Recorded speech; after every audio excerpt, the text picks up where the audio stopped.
if Gilmore Girls or Parenthood or Virgin River, Sweet Magnolias, if these shows are your kind of vibe, then you will definitely enjoy reading this book. Hi, I'm Swati, and on this channel, I talk about the books that I'm reading, journaling, and in general self care practices. So, today we're going to talk about this book, Mom and Dad by Joanna Trollope. Now, this is also one of my January reads, I would say. A little late for the review, but I'm sure, with the change in weather, I'm sure you will really enjoy reading this book. Now, this is one story that really doesn't end. This is the story of every millennial, I would say, or for that matter, anybody who is in this phase where parents are growing old, and the children are actually taking over the family responsibilities. So yeah, anybody who is in that phase, I think they would definitely relate to this story. So as always, I have my journal here, and if I'm not looking into the camera, please pardon me. Now, coming to the story, as I said, this is the story of every millennial, anybody who's struggling to balance their families, their career, and also step up as care providers when their parents or children need. The story is so warm and cozy. This is the kind of book that I would want to read when it is raining, on a rainy day morning with a cup of coffee. That is the vibe of the book, and I really enjoyed reading it. And coming to the highlights of the story, the best part is that, as I said, the story never ends. There is no ending for the story. And the author, Joanna Trollope, she really doesn't say who is right or who is wrong. Now, say initially, Katie, she's the eldest daughter. I I really couldn't relate to her story. Like, even I am the eldest in my family, but I really couldn't understand why she said certain things. But as the story progressed, I think I am totally in love with Katie. I totally resonate with her. Maybe, considering the cultural differences, maybe she reacted in a certain way which I couldn't understand. But as the story progressed, I totally resonate with Katie's character. So what I'm trying to say is that, the author places all the facts so clearly, and it is up to us to make the judgment. Like, it is up to us to decide who is right or who is wrong. The author really doesn't take any sides, and I really like the way she dealt with that. The next highlight, I would say, is the how relationship dynamics change with age, with circumstances. The author has captured the complexities beautifully, especially the changes in relationship between an elder mother and her eldest daughter, the changes in relationship dynamics between siblings, especially when there is parental care, properties, money, all these aspects are involved. How do relationship dynamics between siblings change? How does the relationship between parents and adult children changes with time, especially those parents who are typical boomers, who were not present when their children were growing up, present as in emotionally available and present for their children. They really don't understand what does emotional availability mean. All these aspects were beautifully shown throughout the story.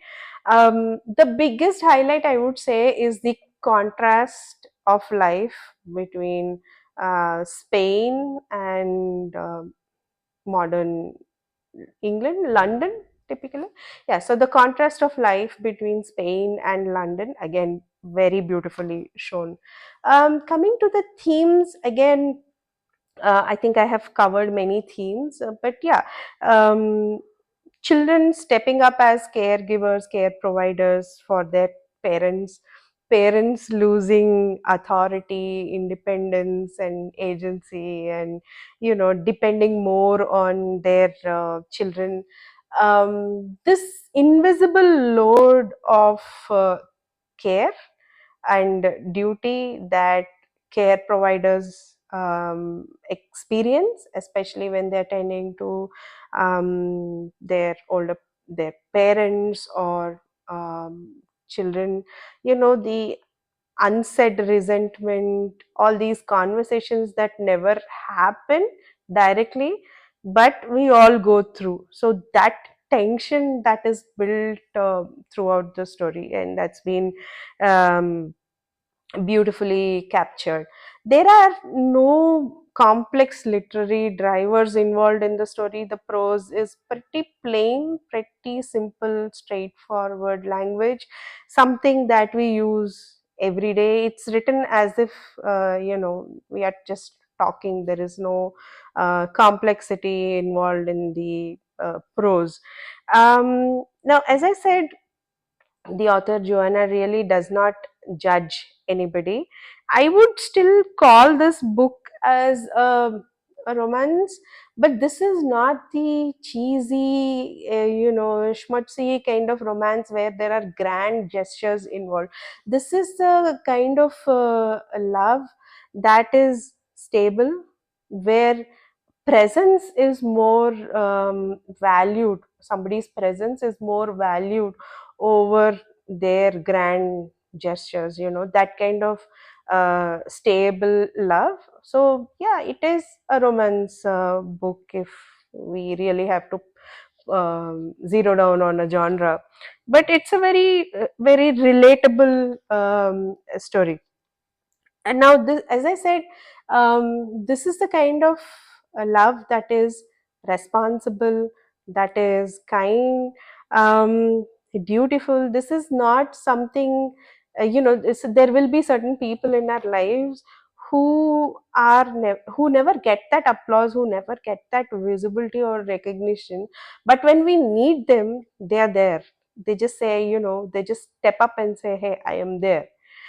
That is the kind of love that is portrayed in the story through. Okay, sorry about the pause. My son just came back from school. Okay, where were we? We were talking about Katie's character, I guess. Yes. So Katie is such a relatable person. Initially, I couldn't really understand Katie's character much, but as I said, because of cultural differences, maybe. But as the story progressed, I totally relate to Katie's character. She is a mother of two teenage children. She has a corporate job.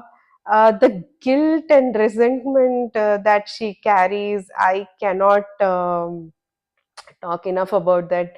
Certain questions that she asks, like, is she doing this because of me? Is it because I am working?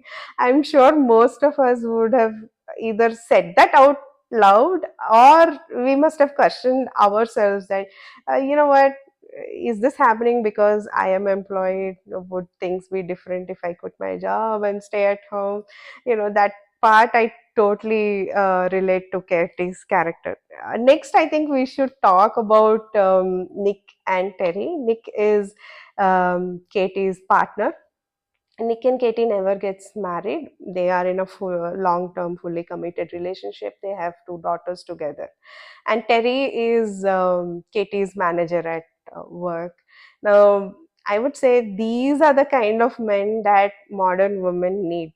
Nick, he doesn't show any grand romantic gestures. There's no flirting. There's nothing like that. But he's somebody who prioritizes actions and presence over words. He just steps up. Like, for example, Katie will be busy with some important client, and then he just steps up and takes control of the home. Like, there is no, oh, will you please do this, will you pick her up from school, or would you attend this parent teacher nothing like that. He just knows what to do over there. Next, we should talk about Terry. Terry is not the, typical manager you would come across in a corporate company. He is not that kind of manager who is really curious about your personal life. No, he is more of a mentor than a manager. He is a person who he really plays the devil's advocate and puts Katie in the right perspective. So again, as I said, these are the kind of men modern women need in their lives. So that part, it is absolutely, it's shown beautifully. Then the change in the relationship dynamic between Monica and Gus. They are a typical boomer couple who were never really there in their children's lives growing up, but when they need, will they how they struggle to depend on their children and all. So yes, I cannot talk enough about this story because every aspect of it is so relatable. The conversations are like, the typical conversations we come across in our offices or at home. The settings are so ordinary, mundane, everyday settings like food, conversations around dining tables, all these children, schools, their schedules, adjusting our work schedule according to children's holidays, their activities, school events. It is it is like, uh, everything is about our everyday life. So yes, I mean, I tried my best to review this book without giving away too many spoilers about the actual story. So that's all from me. Thank you so much. If you have watched this video till this point, thank you very much for all your love and support. I really enjoy reading all your comments on my videos. It's like you guys give me the validation that I don't have in my life. So I really appreciate if you have watched the video till this point and shared your thoughts. If you have already read this book or you plan to pick it up this summer, then just let me know your thoughts in the comments. As always, I love reading your comments, and yeah, I'll see you when I see you next. Thank you.